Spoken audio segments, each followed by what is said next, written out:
Good morning, all. Welcome to the latest episode of the Turn It Round the Corner podcast. Episode 24 is with another gentleman, stateside, someone that I knew growing up, someone that I went to school with. So, Mark Nash, how you doing, I'm doing good, thanks, Christian. Great to hear from you. mate? So, you currently reside East Coast. Tell me where you live, tell me what you're doing, and then let's dig into your football journey stateside. Yes, no, I live about an hour outside Manhattan, on Long Island. So I've been here over 20 years now, and I've got two children. They're up at Cortland University, upstate New York. I currently am the girls' director of coaching for the Stony Brook-LGN Soccer Club. We have about 2,000 kids in the program. So again, kids from like five, actually younger than that, 3 years old up to about 19. And I also work at Malloy Women's Soccer. That's a Division 2 university, which is based out of Rockville Centre, which again is close to Manhattan. So part of my other role, or the other hat I wear, is going out recruiting for college. And a lot comes with that, Christian, the financial side of it, most importantly, the educational side of it.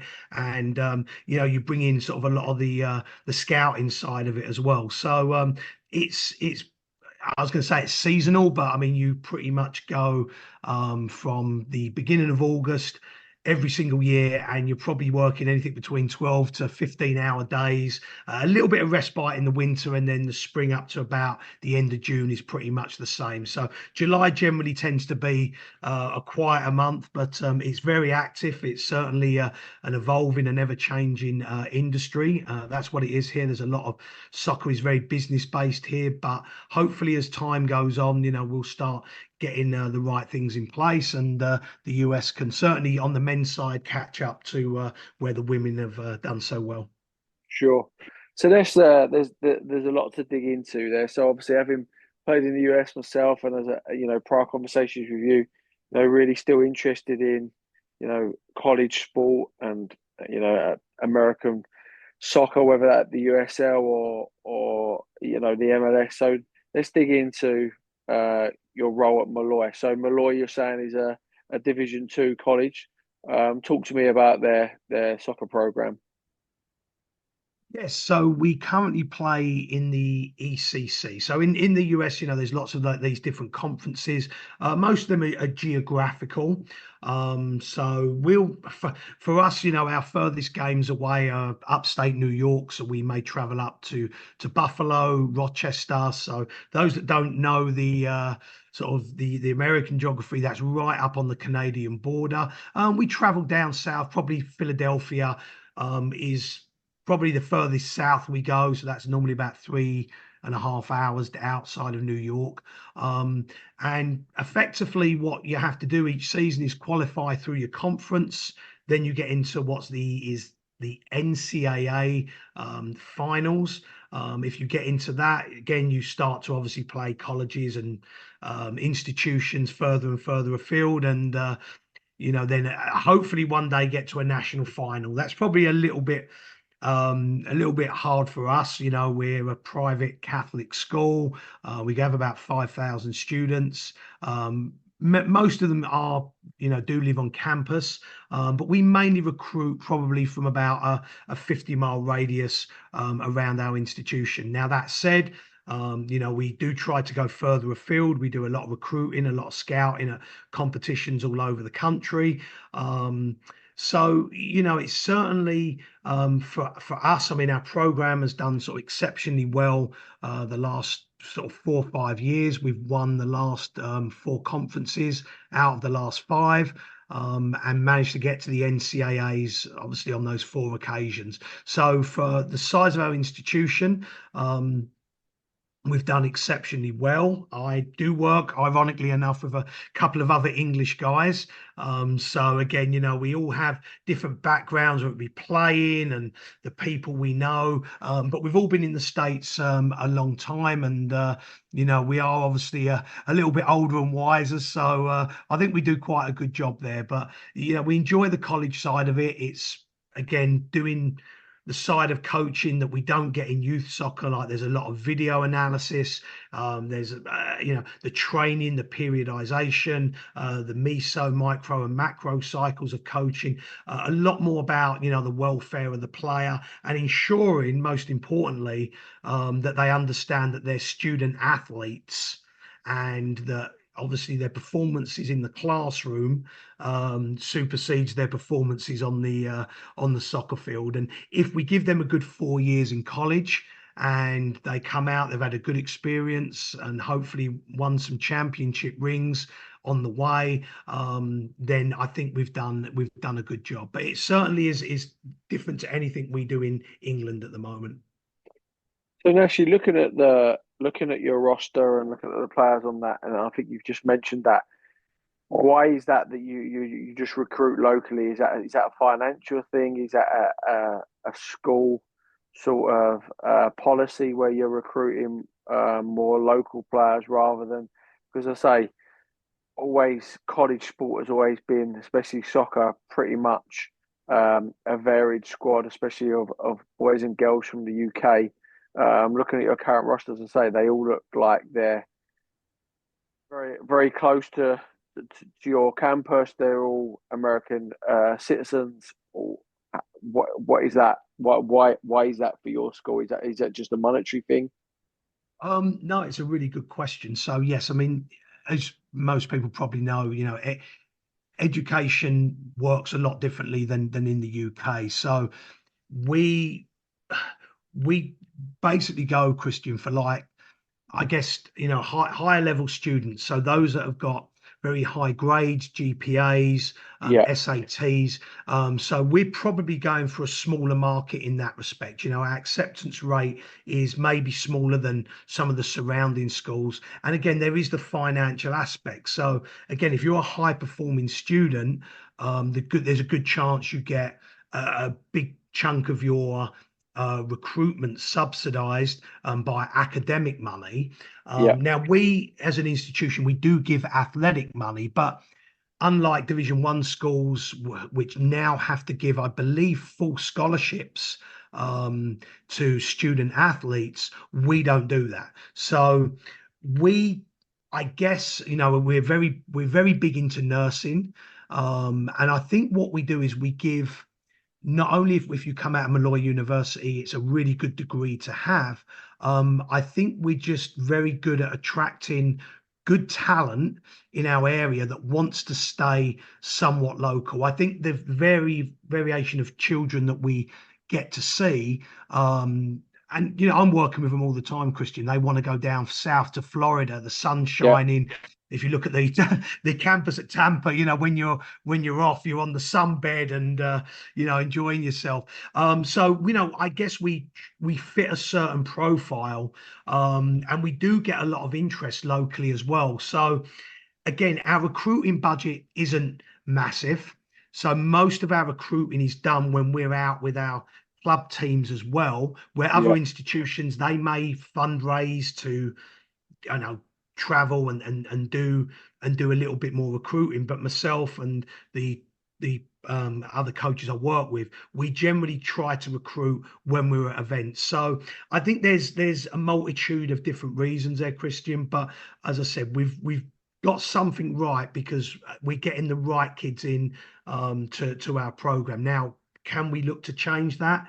I think we'd like to. I think we've always said we'd like to get more of an international presence.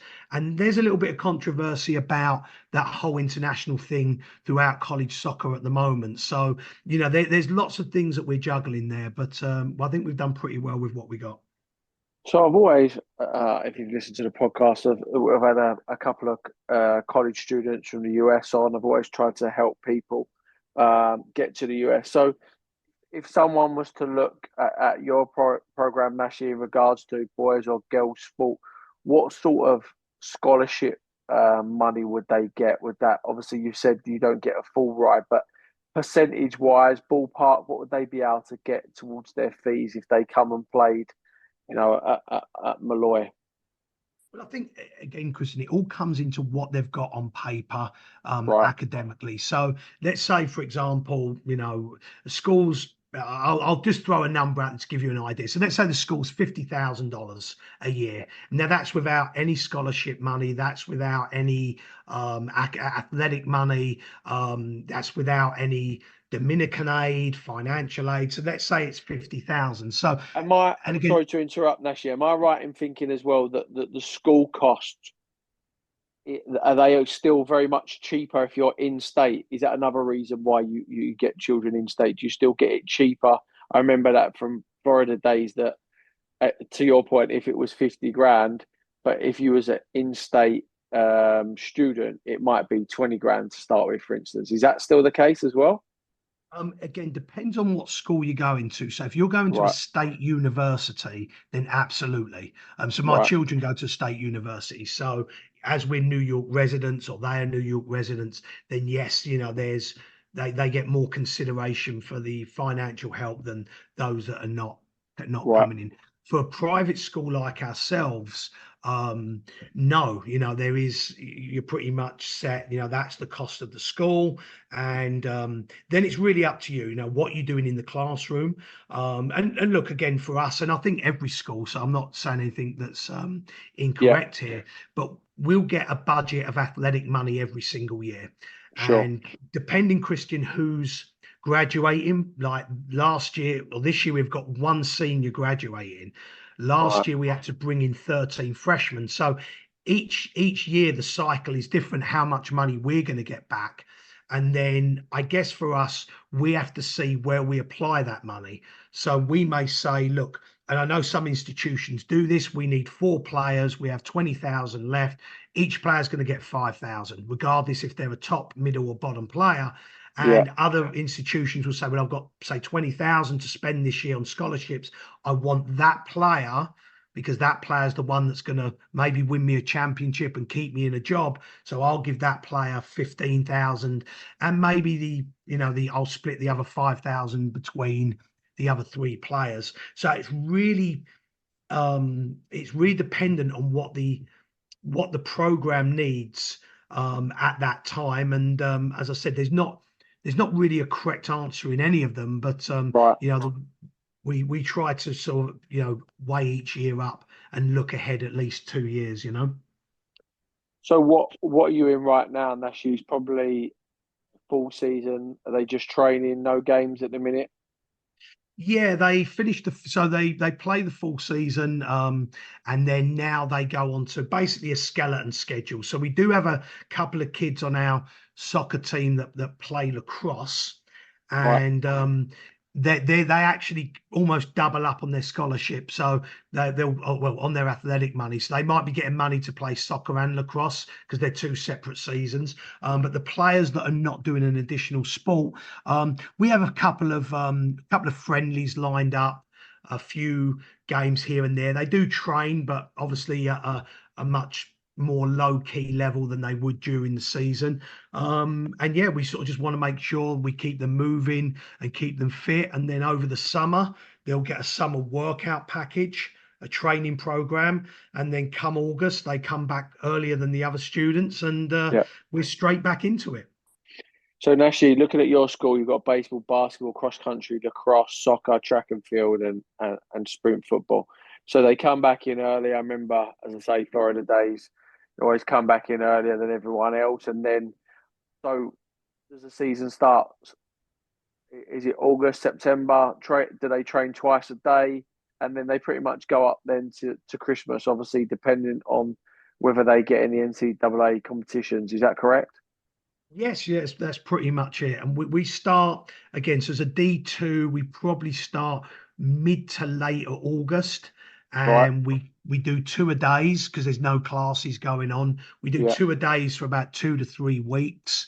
And again, Christian, there's a lot of rules in place, as you know, with the NCAAs about the amount of time training that you do. So if you're a D1, you could Yeah, be in there the first week of August. For us, we're sure. sort of in the middle, and for the D3s, for the most part, they're not starting until right at the end of August. But we normally get about 2 weeks with them where they go morning and afternoon. And as I tell you, as you get older, those days become as a coach, you're struggling under the sun a little bit, but it's good. It gets everyone ready to go, and we have a couple of scrimmages towards the end of the month, and then September. Now every single game counts, even if it's a non-conference games, which is all. I find that concept really interesting. That's good. And then lastly, for college wise, um, do you see that? Because I've seen it, as I say, I went to America in 2001, and it wasn't really a big thing. Obviously, most of the boys that I knew that played soccer were all English or British, but I wouldn't say it was widespread as it is now. Now I think it's a very much, there's lots of companies doing it. It's a viable option. You come out of an academy at 18 now, rather than dropping down their pyramid or going trialing. You see a lot of boys, even if they've come out of Cat 1 academies, going over to the US now. So do you think that will continue to grow, or did you say something earlier in this podcast where they're looking at maybe trying to reduce the number of foreign students? And this is exactly where we are right now, Christian. Right, I think you talk to certain people, especially parents of kids that want their kids to play in soccer, and there is a frustration that European kids are coming over and right. taking spots on the program versus their kids that are coming through the system here. Mhm. And that again, it's a big debate going on now. Is there going to be roster limits on international students? And to your point, are there agencies potentially making money from these kids coming over? I know that's another big thing where Yeah, there's people will, lots. Yeah, there's yeah, and lots. and the problem is, Christian, a lot of them aren't as legitimate as they say. So they'll say to a No. parent, listen, you give us a few $1,000, we'll get your kid recruited and we'll write the resume and we'll do this. And ultimately, they'll just grab as many people as they can. And if they get one or two success stories, we'll just use that to grab the next lot of parents. So it's a really, really thin line. So could you see something where, I suppose, depending on, NCAA 1, 2, and 3, could you see it where they, you may be allowed five, three, you know, seven players on a roster that can be outside of the US? Do you think something like that's around the corner? You know what? Especially with everything that's going on with the government and the whole change of politics here, I wouldn't put anything off the table. Right. Um, I think there's two sides to this, Christian. It's like, for me as a coach, is what do we need to do better to ensure that the kids, whether it's male or female, get first dibs on those colleges? Because maybe we're not doing something right here. Um, but that said, when you bring in, I think, European players and that, at the moment, certainly, does that up the level? Does that make the standard here? So maybe players that come out of college to play in the professional game are more Mm, equipped because they're playing from kids that are in, I don't know, say the Brighton Academy or the Tottenham Academy or the Arsenal Academy. There's a lot of people from Germany, Scandinavia. The Scandinavians, the government give them quite a lot of money there to study abroad. So yeah. people from Scandinavia have more of a chance of coming over and being funded properly to do it. So there's all these moving parts. So it's going to be interesting how that opens up. But there's certainly now a feeling within soccer that why are we not being able to get our American kids into these programs, and why are we so desperate to get to Europe and maybe take a player that may be better, but they may not. Yeah, I get that, mate. And then lastly, I'm always intrigued because obviously the change in the landscape to how it was for years and years. How was how was the sort of student athlete compensation? So the NIL program, how was that sort of, has that dribbled down to your school and your level? Have you got students there trying to make some money? It won't be on our as a D2. That doesn't affect us. It only goes through the only Division One at the moment. And up again, the background of that is these colleges, universities made a ton of money off of these, basically American football. There's down at Oh, Clemson, unbelievable. they Yeah, get 90,000 a game, and the yeah, players on the field were not seeing a penny of that. So this whole change now is that yes, they can earn money through, naming rights, image rights, likeness, in EA yeah, Sports and that. So it's blown the doors open. Now, what's happened in soccer? There's now a roster reduction. So the most I think a D1 can carry is 28. Now, most Premier League teams don't carry what's considered 28 first team players. In the no, US, they do. In fact, I would say a lot of rosters, not most, but a lot of rosters supersede 28 players. So, Christian, you played at a good level. As a player, if you were on a roster of 30 plus players, and you may not see the field for 2 or 3 years. Do you know what I mean? So there's yeah, so many things going on now, and I think what's going to happen as rosters get cut or players get cut, that'll filter down into D2. So does that now up the level in D2? The kids on D2 rosters now go for D3s. There's a thing called a transfer portal that if you're not yeah, going to play, if you look to transfer out, you've got to go in there, then colleges like ourselves will try and find you. So, yeah, I think there's going to be a lot of movement in US soccer. And as I said, or to our point about the controversy, is now with more international students coming in to take those spots, it squeezes the game even harder here. yeah. I think that's a lot of kids in it to playing in one. I know college soccer in the US has always been roll on, roll off subs, and you've been able to get people in and out of games. But to me, 28 kids, unless you're having an A and a B team and you're getting them some soccer, that's I always stand by the old adage that too many players that are not playing becomes a cancer in the dressing room. Too many players that are not, should we say, liking the coach or liking not being out of the team. I think that causes a whole heap of problems, let alone the financial side. So let's put the sort of the college program to bed. Let's talk about club team. So it's Stony Brook-LGN. So you're based Long Island. Um, Talk Yes, to me yep. about that then, mate. Talk to me about the club and your role there. Yeah, so I think I said to you earlier, I come into the country 2003. I mean, I'd always been coaching or doing the coaching over in the England. I mean, you probably know my brother Gary. He was with Yeah, Harlow Town Juniors. So I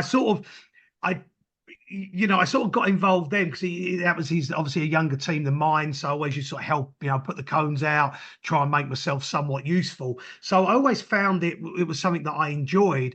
And the irony was, as I started to I played a bit of Sunday League. I think me and you played for Paul Denham's team for a year, didn't we? We talked about yeah, big that's it. rosters. We were happy to get 11 players some weeks. Yeah, Um, and we it was just something that stuck with us. And just as I started the process of moving out here, um, a friend of mine, I'm going to name drop a little bit, called Gavin, which I worked down with in Reading. We worked for an electronics company.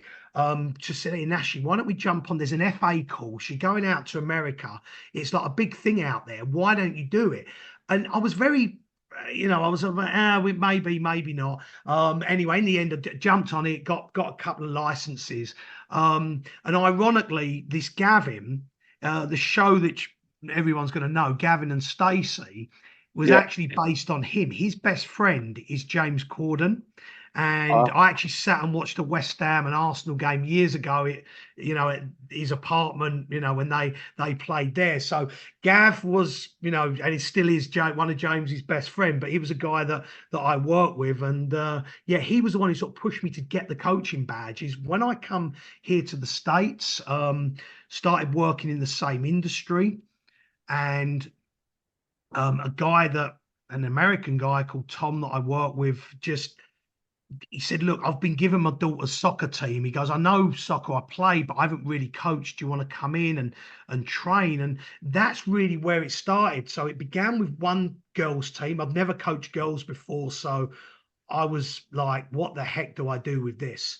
Um, and it took me a little while because they're totally different than boys, right? The whole mindset, the ability to work together, how coachable they are, all the little quirks. But it was something that I really started to enjoy. And I think the first 6 months or a year did pretty well. So the club come back to us and said, hey, do you want to take more of a role here, take more teams?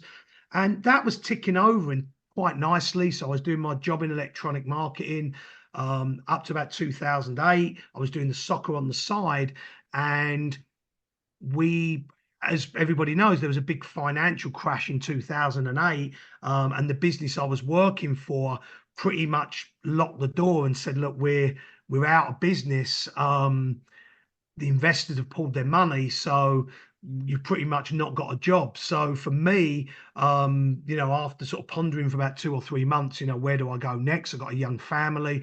I was still earning the money through the soccer. So I went to them and said, look, this is my situation.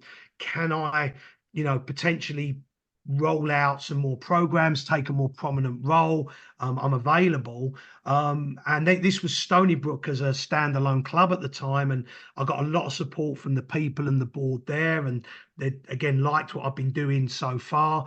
So they just said, yeah, run with it. We'll give you a full-time salary, run camps, run clinics.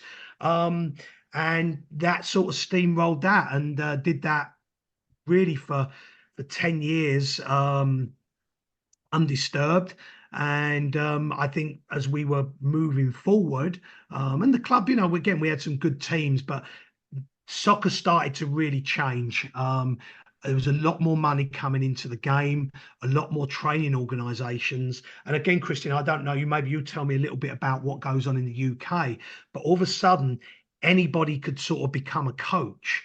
And for me, this is where maybe it grew too quickly that you could, without any real credentials, set up a training company. And all of a sudden we had tons and tons of teams, not enough qualified coaches. All these leagues started popping up left, right, and centre. And there was kids playing on two teams, playing in two leagues, different passes, different philosophies, different ideas.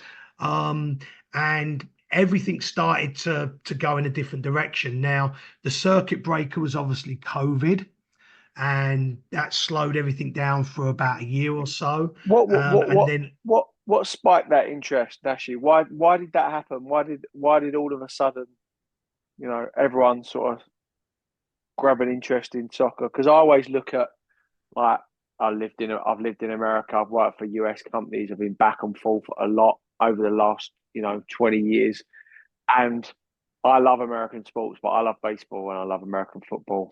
Obviously, they're core American sports, right? I always found like the same as Australia, and the leagues kind of mirrored each other. That they would always be fourth or fifth in the queue. In the US, you've got American football, you've got ice hockey, you've got baseball. Like, how what happened? Where was that spike? Is that because of the global game? Is it because of national teams doing better? Like, why did that happen to start with? um, I mean, the cynic in me says it was definitely money. I Right, think it was a really untapped market. Like we on Long Island, there was I sort of, I wish we would go back to this, Christian, but there was one league which was Long Island Junior Soccer League. If right. you did well in that, you went up to what was called Northeast Regional Premier. And if you did well there, you went to the Nationals. That was the only pathway from top to bottom. But it was certainly more holistic and it made sense. It was proper promotion relegation. And these other entities just started popping up in places saying, hey, we're running a league as well. And again, there wasn't, I wouldn't say there wasn't oversight. There was the Long Island Junior Soccer League was run by US Youth Soccer, and there was another entity that was more out west called US Club. So they again were like a governing body. So they were doing a league, they were doing things differently. They saw a lot of interest on that side, and then there was other leagues that come in like the ECNL, and there was a development academy, and all of a sudden it just seemed this groundswell, all these different organizations all popped up at once. um, and I think where the money was in some of these other leagues. So there was some excellent marketing. There was a desire to raise the standards. Again, I don't want to be cynical and say it was all about the money, because I do believe there's good people trying to do the right thing in there. But everything become fractured very, very quickly. And as I said, I think something got lost along the way. And what that was, I think, was the welfare and the organic growth of the kids. It just become like a fear of missing out structure. And I think parents were making decisions not necessarily in the best interest of their kids, because um they're not 15 and 16. They're just doing it because they're worried that their neighbors are doing things that they're not. So I think again is a multifaceted answer really, but I just think it was just this groundswell just arrived all at once, and that really changed the game forever, in terms of how players were gonna and teams were going to evolve. It really hurt a lot of the town clubs, and I think that's where we are now, and that's really why after COVID we had to make some changes and evolve as a club.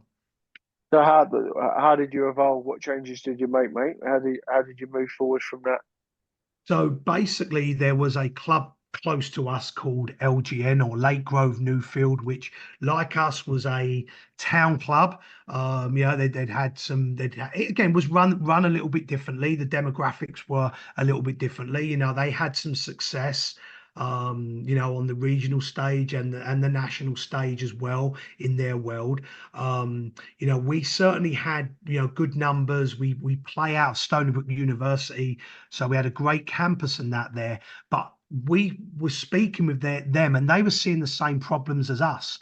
That the players were leaving for these hyper clubs younger and younger, and sometimes, Christian, the reasoning wasn't always wasn't always good. Like, we've done a great job with you. You've got to this point. You're potentially going to be sitting in a car for an hour 3 times a week, to and from practice. It's a 2 hour round trip. But again, the fear of missing out, the fear of not getting to a college, or at least trying to get athletic money, because I think that's the other thing that's out there. You've got to play in this club to get seen, to get athletic money so you can go to a great school.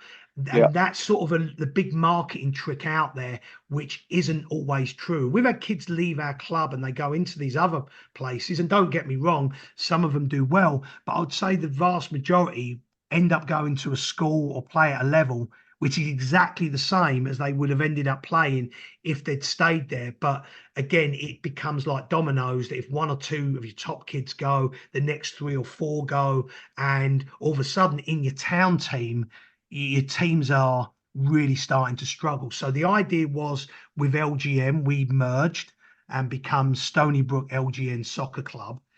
And I sort of then took the role of the girls director of coaching, because our club really doubled overnight. We went from 450 kids up to about 800. And for somebody to look after 50 or 60 plus teams is nigh impossible. So we changed the structure of the club, we merged. And ironically, our numbers have really grown. And we're seeing a lot of town teams around us are having the same problems that we were seeing 2 or 3 years ago. So that was, I think, a really smart move by the clubs, by the board, to just create a bigger entity. We're not considered a hyper club, not yet anyway. We'd like to aspire to get into these higher level leagues and programs, but we have a little bit of work to do here and there. But we do have, a good core of coaches, a great core of kids, and we're still very appealing to our community. So, we've been happy with what we've done, but like always, always find something better, right? Of course, So off the back of that, and obviously there's lots that I wanna follow up on. There's lots I want to dig into, but the first is always sort of my uh, confusion, should I say, with soccer. Like let's just take it back to when we were kids, right? We grew up in Harlow, played in the Harlow District League. There was district, county football, whatever, but it was all pretty much regionalised, right? And then you go through the system, you get an academy or you don't. You play adults football. If you get into non-league, you join the pyramid. Like it's all pretty structured. Um, with my American friends or like soccer, even baseball or other sports, there just seems to be like a real mismatch of associations, and you've touched on it a bit about it now. Like then you get travel teams and money teams, and like it just becomes. I find it really confusing. So, talk to me about how your league, your sort of team plays in, and what's the affiliation, and how that pyramid works, I suppose, for a child in your club.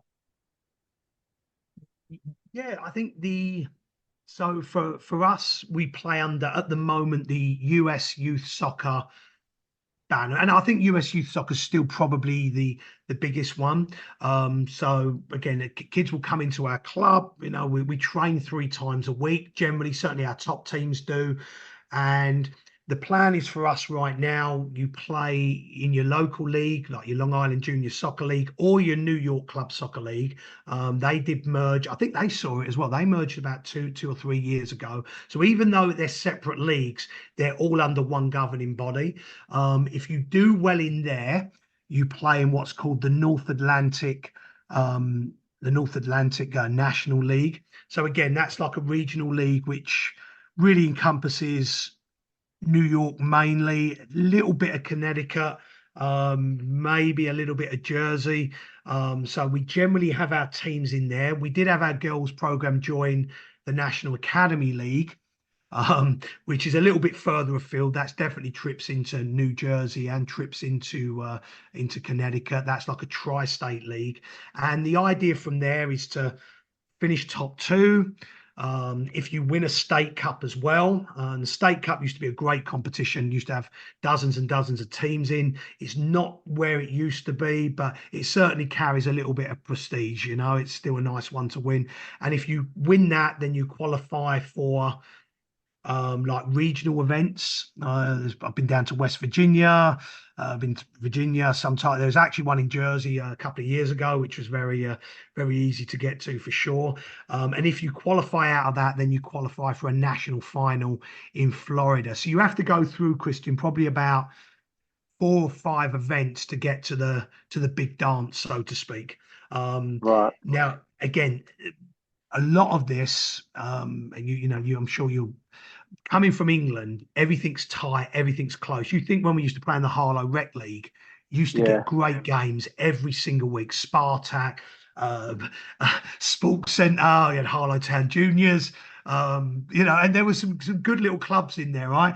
We had some good teams and good players, but everything was within the town. You think the quality Yeah. that we Yeah. had there, we're driving. Again, you're talking 5, 6 hour round trips to play a game of soccer. But we're in that league. The team that's 2 miles down the road, they're in another league, and the team 2 miles from them is in a different league, and we never ever play each other. And when we talk about the development, the problems, the how we can do things better to help the kids, I think that's a big part of it, Christian. We're missing the games that are on our doorstep. And those kids are doing the same as well to play games much further afield and probably getting the same quality match. But nevertheless, in US youth soccer, the pinnacle is to get to national finals, do well there, and you win a national championship. As a It's club, a lot, isn't what's it? It's a lot. yeah, and I think of the expense for the parents, right? You Yeah. think of that, we do some calculations, you pay the registration with us, you have a coach 3 times a week, you have a game, sometimes 2 games a weekend. You go to tournaments, and especially as you get older, you have to get to those events to get in front of college coaches.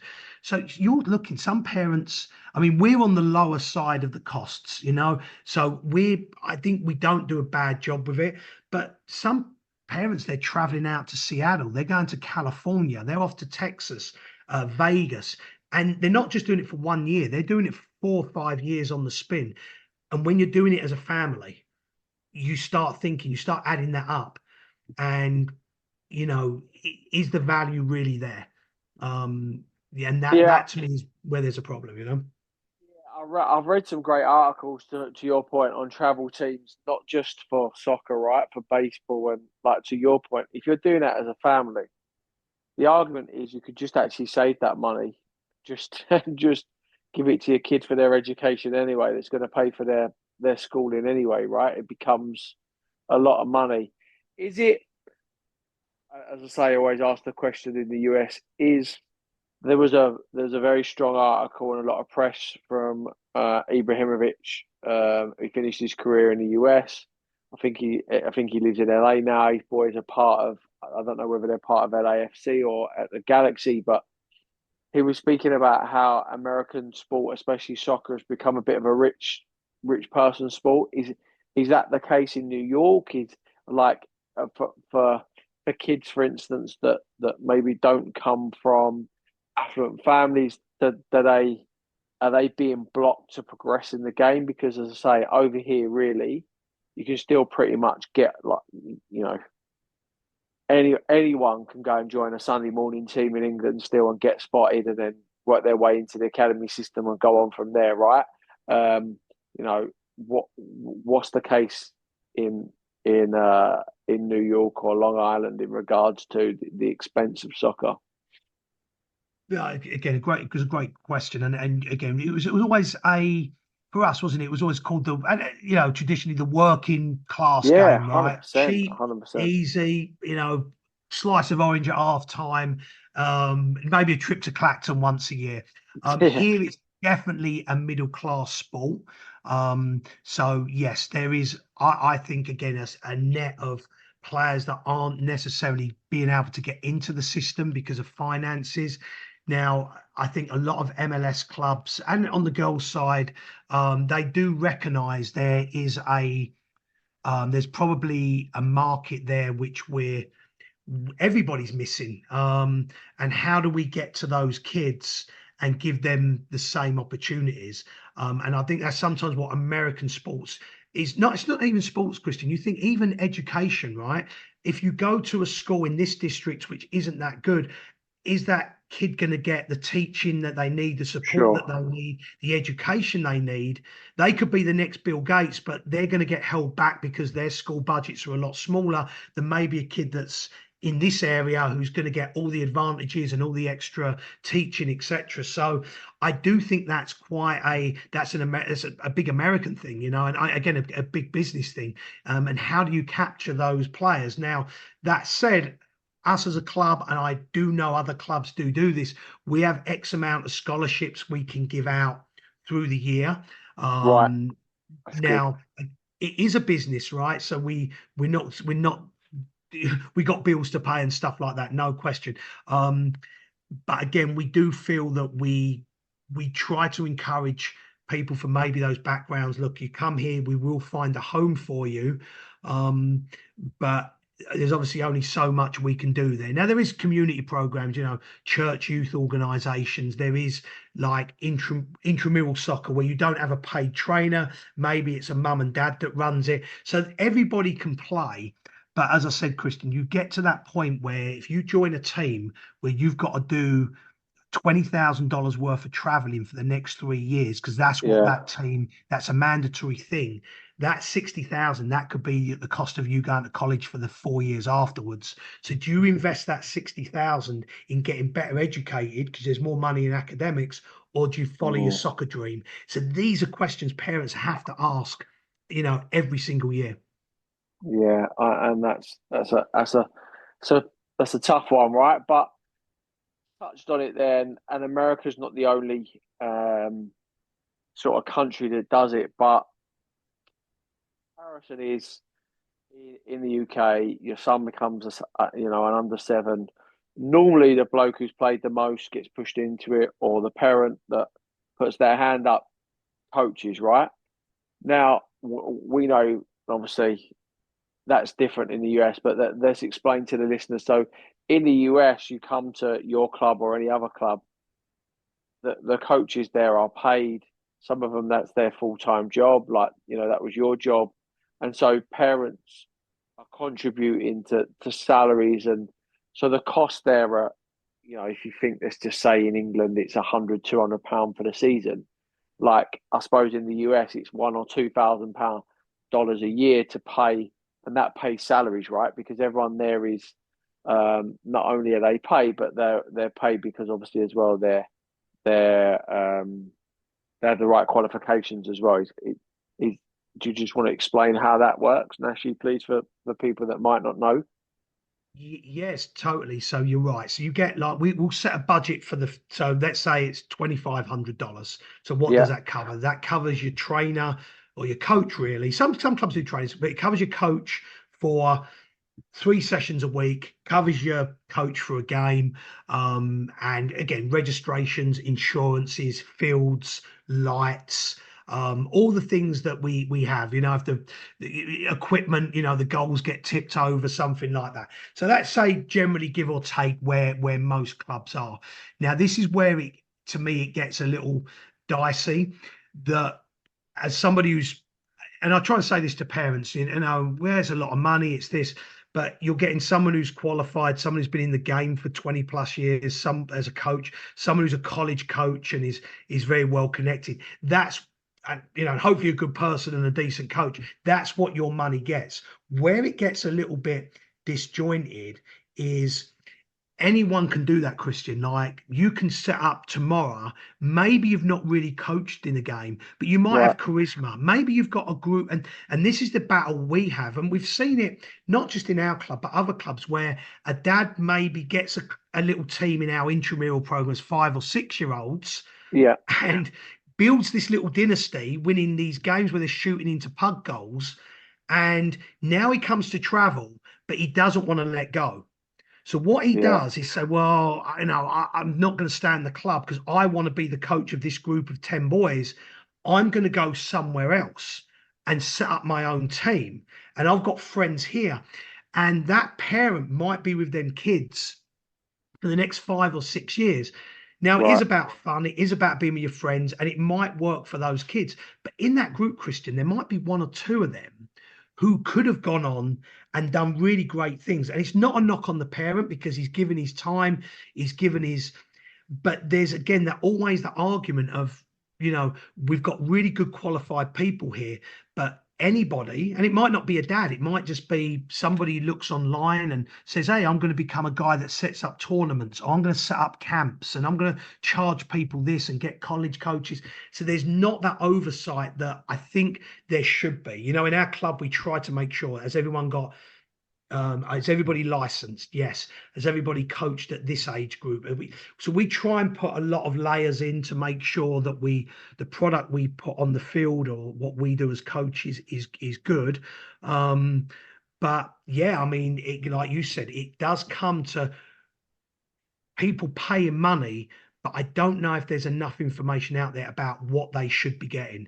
And there's so many of these little entities, these little clubs, and that then anybody can set up. And again, I think this is clouding the waters a lot. What what do you see the future of American soccer, Nash? Do you think with the added money coming in for the next World Cup, do you think there'll be more confusion, or do you think there's a way?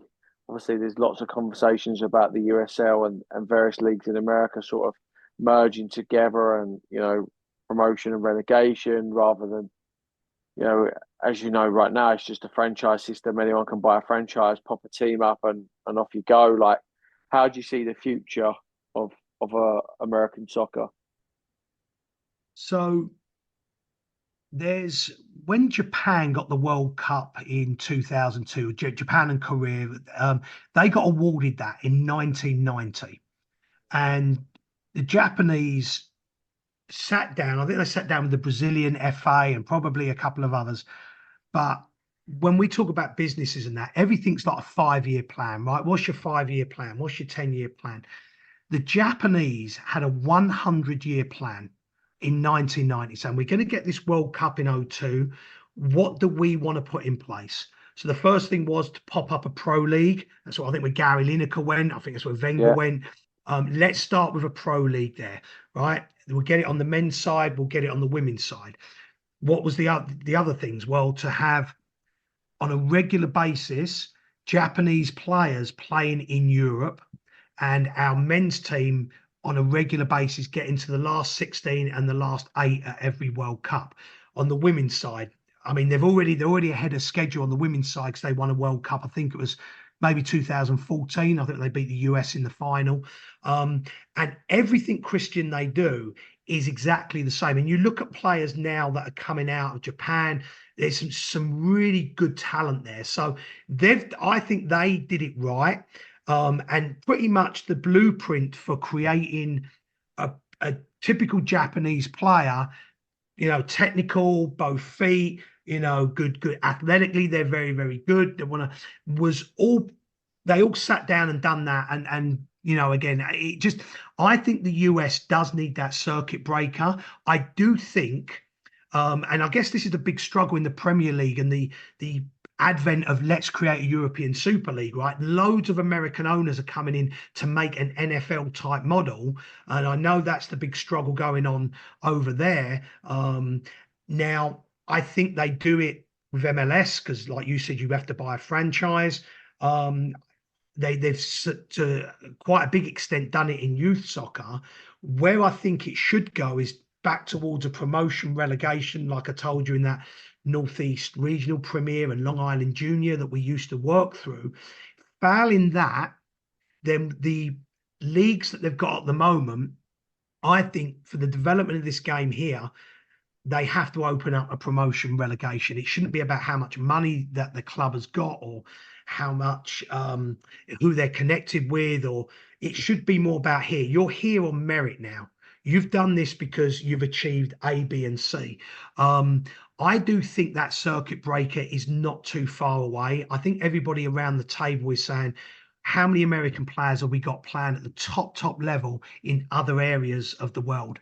We haven't, Pulisic maybe, you got Joe Scally's over in Germany, but there's not the guy at Fulham, but there's not this big groundswell, given the money that goes into the game here, of loads and loads of kids playing it in Europe and getting pulled over there because the talent level is near an Argentina or near a Brazil or near a Holland or a Spain or something like that. I think with the amount of money we spend here, we should be able to produce more players. I do think that realization is coming. So hopefully the big wigs get around the table. The World Cup, I think, is a good place that can happen, or just after it, and say, right, we're going to consolidate on the men's and the women's side.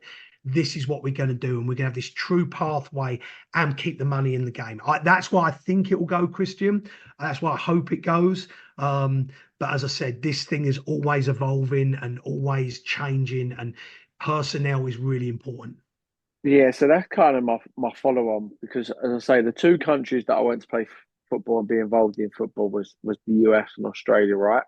And I've always looked at them league sort of as, without being rude, like your last stop before your retirement, right?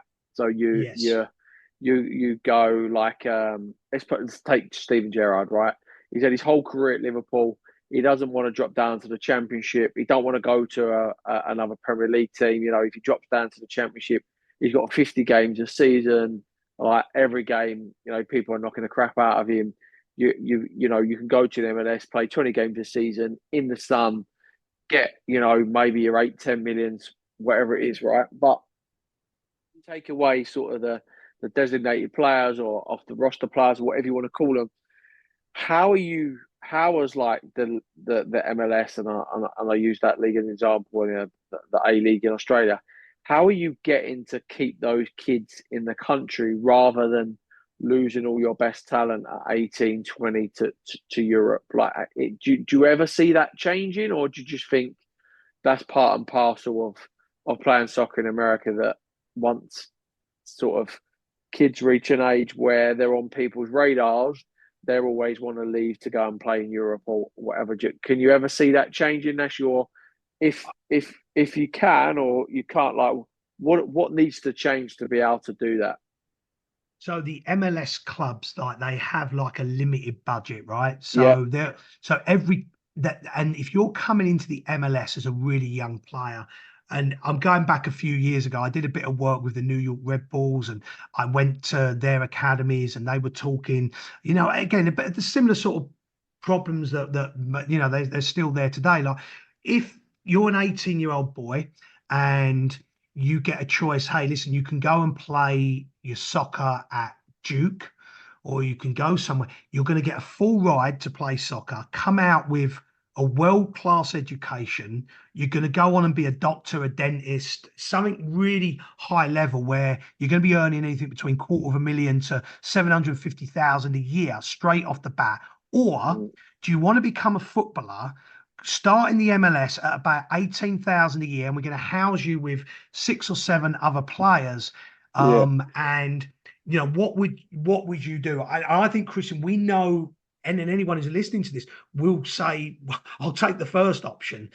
So a highly talented kid, until we say to them, hey, we're going to give you a contract for 4 years and it's worth 40, 50, $60,000 a week, mm, maybe.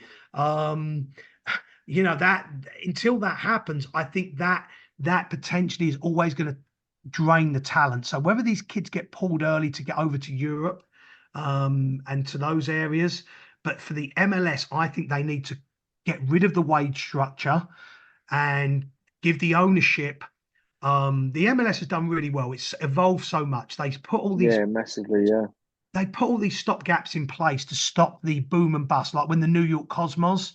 yeah, That's what happened there, right? Look at we got the NASL. It's a great league. You had at the time, like you said, even though the players at the end of that career they were still coming over in droves, being paid horrendous amounts of money, but they're playing to 5,000 people in a 90,000 seat stadium. The math doesn't work. yeah. I So remember in 2001, like it was the Miami Fusion, like that was the team locally for us, and Bishop and stuff had come over. But yeah, if you look at the MLS now, like there's new teams every year. Like I used to go quite a lot to the Sounders in Seattle when I was working there, and like it has massively evolved, but it's just trying to keep that talent, right? Just trying to keep the kids that are good at 18, 20, 21 actually playing in the league and making the league stronger rather than, moving to Europe. Like I know they have the salary cap and obviously a wage restriction that you have to go to. Is I remember reading one like the rookie contract in the MLS used to be like 20 grand. Is that like still the case as well? Obviously, that's a bit of a hindrance. yeah, it might have changed, Christian. Like I said, I mean, this is when I went. This was pre-COVID that I got invited to this Red Bull seminar when we were down at Right. a convention in Philadelphia, and it was so interesting. And it was like, look, here are our challenges, and it was the whole thing about the young players was like it costs us 10 million a year to run our academy. So Yeah. unless we're selling players and making money, that's 10 million we have to account for every year. But and that was the example that he gave of running into those problems of we want to develop that next player that we can sell for a profit and reinvest. But even if the money comes in, we still have a salary cap. And that's when Thierry Henry was sort of playing there as well. So what he had there's obviously deals coming in, but yeah, it is a problem for them here. And I know if they get the wage cap off, I think America could become a really big player in this because when you look how many American owners are in the Premier League, um, I'm sure they'd rather invest it in their own backyard, but they want the freedom, a little bit like Saudi Arabia, to go out and try to get the top talent. And these guys, again, they look in terms of 5, 10, 20 years. And if you honestly, Christian, we're up here in New York, the amount of Miami shirts that I Yeah. see Yeah. Yeah. on the Ridiculous. field with Messi on the back, most teams have got 5 or 6 kids just in our club alone. So again, you start multiplying that, you can see the commercial side of it would be huge here. Yeah, and that's the thing, right? I've never seen so many like American soccer shirts since Messi joined. like Inter Miami. Like both my kids have got Inter Miami kits. Like, and they've actually got numerous Inter Miami kits. Like, obviously, greatest player in the world, and he's drew other people to that club. But as I say, I just think, as you say, it's got massive potential in the American League. Obviously, it's so vast. Um, but yeah, I just always feel the problem will be, keeping those players in the country and not, over to US, and rather than, being a stopgap at the end of your career, seeing out your career in the sun, making it somewhere where, as you say, people wanna come and play. So where you are then, Nash, is that the nearest club to you? So you've got the Rough Riders, you've got the Long Island Rough Riders in the USL, but MLS team, I suppose, is that the Red Bulls to you? Um, the Red Bulls is over in Jersey, so the nearest one for us is New York City Football Club, which play out the Right. Bronx, which is Yankee Stadium. Yeah. Again, there's a lot of talk about them opening an arena in Queens, which is an old racetrack. I think that will do very well there. The Bronx is tough. It's just a tough place to get to. Yeah. Um, and again, when you've got a night game, and it's at the end of the day, it's a baseball stadium, so it hasn't got the same feel as like a So is that soccer. in But the it's like, old Yankee Stadium, Nashy? Because I went New York maybe last summer or the summer before. I went to the Yankees' new stadium, yeah. compared to the one that was at. So is that soccer club playing in the old in the old Bronx Stadium, the old baseball stadium, or is this completely different?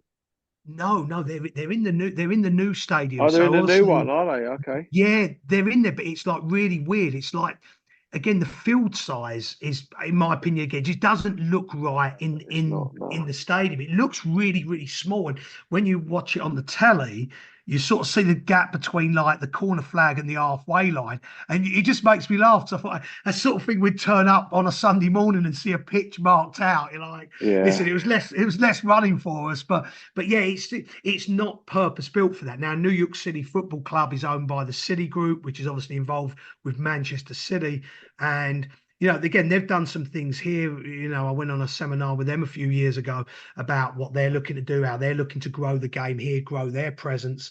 And again, really, really interesting stuff. But the big thing for them is they know if they get that stadium in Queens, 20,000 stadium, the shovel went in the ground a few months ago, so they're starting to build that now, and I think that will become New York's club. The Red Bulls are out in Jersey, and it's a pain to get there and back. It's 2 or 3 hours away. Queens to me is an hour, and we've got a huge population on Long Island. I think that place will sell out most weeks.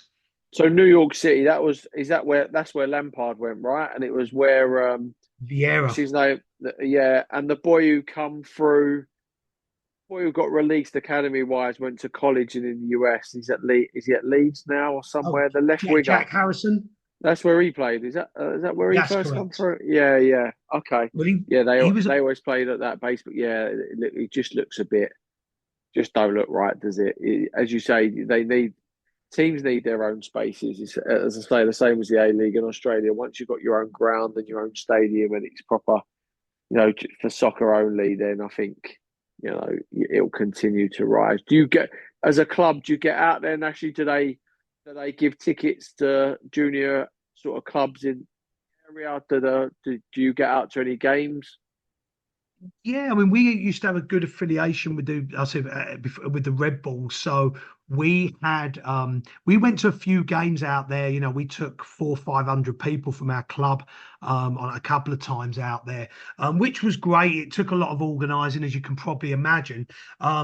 Again, the only thing is, because it was so far away. Well, it was the closest professional team at the time before NYCFC established itself. Yeah, It just was tough to go and watch. And look, the Rough Riders, again, I definitely got to a few of them games. The Cosmos, when they kicked off there, because they've relaunched a few times as well. yeah. I've been to a few of their games, but again, the level, and they're planning out athletic stadiums and things like that. So it all feels a little bit broken and borrowed. The good thing, I think, now with soccer here, and the pro clubs are finally, they know that they're self-sufficient and that they can, like NYCFC.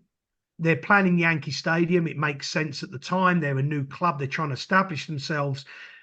But now that they probably look at it and say, well, we can basically finance ourselves, and we got the City Group behind us, and we're now ready to spread our wings. So I think, I mean, once that stadium goes up, it will certainly be a place I'm going to go and watch a lot more professional games. And as I said, if they get that salary cap off, I think the sky is the limit. So, as we look to wrap up, mate, you obviously a Harlow lad, always loved Arsenal. You was over at Christmas. As I say, I see you at a Harlow game. Did you get to watch Arsenal when you was back? Did you line up any more games? I got to see I got to see Arsenal Ipswich, Yeah, so got to see that, and yeah, I actually went and watched a couple of Harlow games for old time's sake, which was again, it's amazing how it goes full circle, Christian. Like I said, yeah, yeah, it does. You realise it did play a big part in your life, like growing up, whether it be playing on the youth teams. Obviously, we all went and watched games there up on the old ski slope or next to the ski yeah, slope. But yeah, it's great to see where Harlow. I know they've had a bit of a rough go of it the last couple of yeah, years, but I think everybody who lived in town always said, didn't they? Why has that club never taken that yeah. big step? And you in a town of 100,000 people, but I see that there's decent crowds there. It's a nice little ground, and it'd be nice to see them push towards like the towards like tier 5, tier 6 again, and hopefully one day we'll have a team that gets in the football league, right? No, I'd love, mate. As I say, I've never quite understood it. I think at times it's been on the verge of big things, but for one reason or another, it's not quite got there. But yeah, hopefully, as I say, if they can get out of the league that they're in this year, back into the Essex Senior League, and sort of like on the road back to some sort of decent football, because unfortunately, that they've got a good team, Harlow. They've got some experienced boys in there. I love the ground. I love the club. Tom's a great bloke, but unfortunately, the league they're in at the minute is pretty poor. And they need to get out of it really and get back on the road to sort of decent standard football within the pyramid. Being in the being in the US so long, how much do you still keep an eye on? Like, obviously you got your Arsenal and your Harlow, but how much do you keep an eye on sort of like football over here in general? Well, the great thing is here, because of the broadcasting deal NBC have got Yeah, with the Premier League. I get, ironically enough, when I'm over in England, it's bloody hard to sometimes watch a game. Over here, like you every get game is everything. on, Yeah, everything. So fun enough. There's like a little Arsenal pub down on the South Shore. I get down there sometimes, and this is the generation of fan that's here now. So a lot of those guys, and they get normally about 50, 60 a game. They try to make it as lively as possible. They're singing the songs in an American accent, but not many of them have ever been to Arsenal or to Highbury. sure. And it's the same with Liverpool, Spurs, United. There's all these little niche places popping up. So again, there's an interest there. There's a Premier League there that is actively followed here. Again, you look at the deals the Premier League are making, and again, it goes back to this: when you look at the ownership in the Premier League, this is where they're trying to, I think, again, get a big interest from the American market. So I keep up with it. I must admit, Christian, I do enjoy, even like people like yourself, and I keep in touch with a lot of the guys that I played with or knew growing up. And it's funny watching their little journeys and that as well with their kids, or if they've got involved in coaching. And I've always enjoyed that grassroots connection. And as I said, like everything, it's bigger, it's better, do it this way. But sometimes we do neglect where we come from, what we grew up with, which wasn't very much. It was a field, a couple of goals. And again, when you look at the talent that got produced in Harlow for a long time, I think we have to find a way, and that includes here, to go that very organic, let the kids play approach. And I'll just share this with you quickly what I mean by that. I set a thing up over in our club, and just said, right, I'm going to set up 2 goals. I'm going to put a bag of pennies down and I'm going to invite kids from, I don't know, like 9 to 13 or 14 years of age. And I'm just going to step back and say, off you go. Sort yourself out into teams. Do the and honestly, Christian, I did not say a word to them. They turned up, went, yeah, the goals are there, pennies are there. And they're all looking at each other about 5 or 10 minutes. And then a couple of kids, well, oh, I'll be this team, I'll be that team. And the kids, there's about 14, had a really, really good game. They're just kicking it around. The older kids are helping the younger kids. They had a young kid there who was about 7. He was someone's brother. If you score, your goal counts as 2. So I thought, great, this can grow from here. I got 3 or 4 complaints afterwards. It was disorganized. There was no adult supervision. You had big kids with little kids. And it was such a shame because that's what the kids need more of. You know, ask Gary, my brother. I think he become at least better than I was, which wasn't hard, but he could become better because growing up, Christian, as 4.5 years younger, he played with his older brother and his friends. So when he played on age, he knew how to ride a tackle. He knew how to play against a bigger kid. Yeah, we And I played think down now Hare with Street Fields, mate. you know, don't you play with Scotty Bailey and Yeah. Kev and Kev Eagles and you know there was and we would just play the game. And if there was a way we could find a way to get back to doing more of that and saying it's okay, you know, that's playing. It doesn't have to be in a uniform. It doesn't have to be. It can be alongside that, but it doesn't have to be this really tight structure all the time because the Yeah, kids come out with the best ideas, right? yeah, and that's like I think some of that comes back to like kids don't play out anymore, so there's no That's like sort true. of Yeah. pickup games or there's no go games in the street. But like for me, like my boy, we just had half term like 3 or 4 times in the holidays. Like him and his mates, they're not going down like field so much anymore. But like we don't live too far in Leon C. We don't live too far away from like a goals facility where they've got loads of 5-a-side pitches. So him and his mates will like hire a pitch or pay the £6 each to go and play down there, and they'll play for a few hours down there. So and that pleases me that they're just having a kick about. But I just think, yeah, I think there is times have changed, right? And you know the reason why they put down South London produced so many footballers is because they was all having a kick about in a cage for hours. So yeah, my sort of last question, Nashy, before we tie this up, and I really do thank you for your time. I know it's the start of your day over there. Like what do you miss about UK football, and what do you think like you don't miss because the US are doing it better? I, I miss the ban. That's really silly. I miss the banter, going to the pub, Yeah, going to the games. I mean, there's nothing like it. Is there? You're walking up to the stadium, you've got the buzz going on. It just that is so to me that is so underappreciated.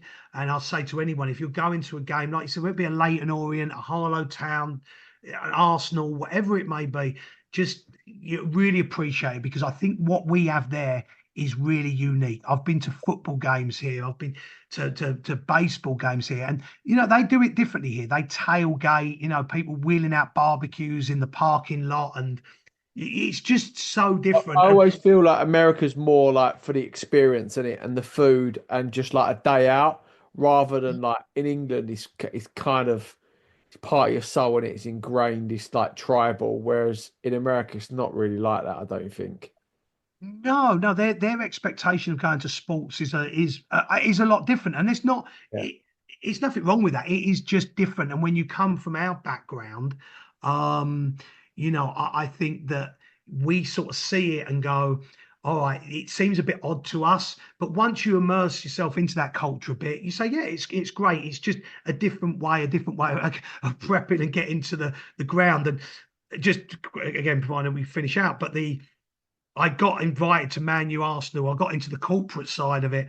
They played at Giant Stadium the other summer, and you know we're up there and we're having a good time, and there, there was no segregation. So you had Man U and Arsenal all Yeah. mixed in, and I don't know what happened in the crowd, but all of a sudden there was this huge scuffle going on between about 40 players, so 40 spectators. There's no stewards, no police, nothing. And this thing's going on for minutes. And I'm looking down going, if this was in any stadium in Europe, first of all, the stewards are out, aren't they? The police will be in there within 30 seconds. And it was, again, ironic that little bit of naivety of this isn't a sporting event. This is Arsenal v Man U. And I guess there were some people getting a little bit leery. But again, that tribalism in soccer, I don't think you get that. You get that in the other sports quite like you do there. Not condoning the behaviour, obviously, but just sort of seeing it going off. And it was like, how the heck can you have all these people mixed in together, you know, around a game of football? So found that a little odd. In terms of what do we do? What do we do better here? I would say there's a much more emphasis on getting coaching education here. I've been lucky enough to go on to quite a lot of courses. I got to actually do one with Chris Bart-Williams, you know, God rest his soul. I tell you what a great guy. Just the stories about Brian Clough and his time with Forest and Ron Atkinson, but talk about someone who you could have as a mentor there, someone who you could really get to learn off of and you find on these courses that everyone's an equal, Christian, and they want you to do them. It's really encouraging. And yes, there is a cost to them, but there is such an emphasis. Again, I think this is in America, that get yourself educated. It's really held in high regard. And sometimes you do feel, I don't know what it's like there, but that, you know, it doesn't count for much. Well, I think here, when you get your licensing and that, certainly at the top level of the game here, it's really, really appreciated. And you know, I would like to think that if I was coaching in the UK, and you might know a little bit differently, Christian, because you're there, but you're being told, go and get yourself better. Here's a course for you. This is what you're going to get out of it. We have pros on it. That's what, you know, for me, I've really embraced and enjoyed that side of it. So, you know, even now, as someone who's a lot older than they want to really admit, that I'm still learning, I'm still getting a lot out the game, and you know, long may that continue. Yeah, I think the only difference in the UK is, or like in Britain, is once you go up the levels, it's like really hard to get on courses. Like lots of my friends that, you know, and even boys that come out the pro game, they have to go to Wales or Ireland or, you know, Scotland to get on an A license or a pro license, because you just won't get on it. But yeah, mate, listen, it's been really great to hear sort of your experiences stateside. I think I'll put some contact details on, if you don't mind, of because I get inquiries about the US all the time. I actually helped a friend of ours, like a family friend of ours. She's going to play in, I think, Louisiana maybe, but I looked at colleges for her and gave her some advice. So I'll put your contact details down. I'll put the club where you coach down, and yeah, I hope people enjoy the episode. Nash, I really appreciate your time. I look forward to you know, following your club, and hopefully you've got some big news coming out in the next couple of weeks. So yeah, I look forward to catch up again soon, mate. And as I say, next time you're over, I'd be good to catch up. Yeah, we can have a reunion, right? We'll get out, we'll get some of the old boys together, maybe go down Todd Brook and kick the ball That's around it, again, mate. right? Doubles Wembley, only headers in the 6-yard box, yeah? You got it, mate. You got Nice it. one. Take care, mate. Thanks for your Good time. stuff, Christian. Take Cheers, care. pal. See you later, mate. Bye Bye-bye. bye. Thanks. Bye-bye.